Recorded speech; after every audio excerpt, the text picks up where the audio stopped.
Accounts of UFO encounters are inherently bizarre and seem to cover a wide array of disparate unexplained phenomena associated with them.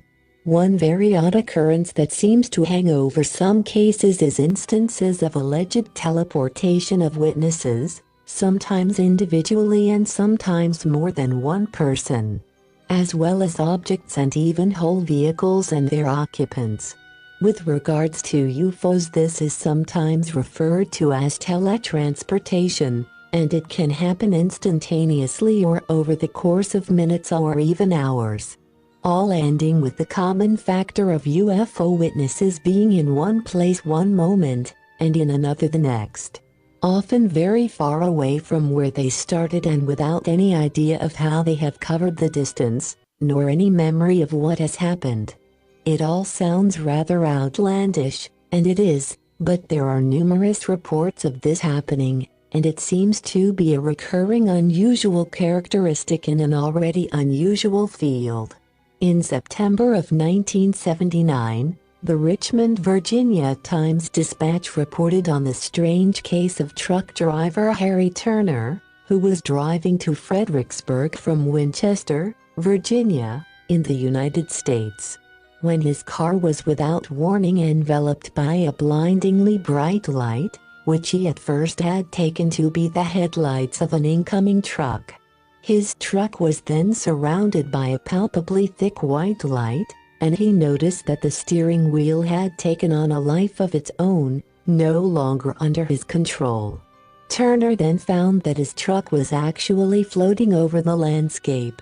And before he could adjust to this precarious new predicament, he claims that the door was suddenly ripped open by an unknown invisible entity, as another seemed to scramble about on the roof of the vehicle.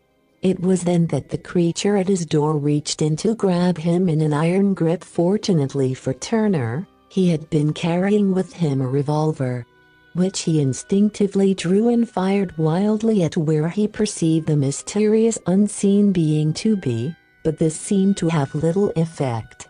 That was when he says he blacked out completely, and the next thing he remembers is being in a warehouse parking lot in Fredericksburg, far from where he had last been.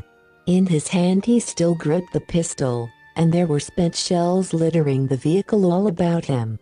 Bizarrely, it was 3 a.m. in the morning according to the warehouse clock, whereas his own watch read 11:17 p.m., and as far as his truck's odometer was concerned he had only traveled 17 miles, when the trip to Fredericksburg should have been more like 80.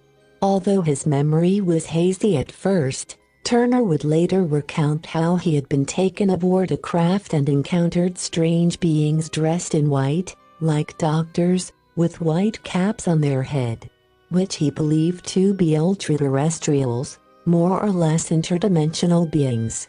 In later days he would report more oddities, such as being confronted by a band of 6 of the strange creatures, 5 of which he reportedly knocked to the ground in his fight against them.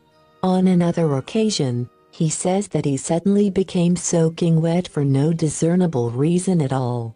In the meantime, animals seemed to be uncomfortable around him, and he often had a ringing in his ears and suicidal thoughts. On one occasion he says that one of the creatures appeared there in his car with him as he drove along, which freaked him out and sent him into a mad dash that would culminate in him being pulled over and charged with 2 counts of reckless driving and 2 counts of failing to heed a siren and flashing lights. The alien was gone at this point. Turner has said of his thoughts on the matter thus: ever since it all began, I've just been sitting here going over and over it in my mind, trying to piece things back together. I'd feel pretty good if I could just figure out where I've been. 20 years from now I'll still probably never know what happened that night.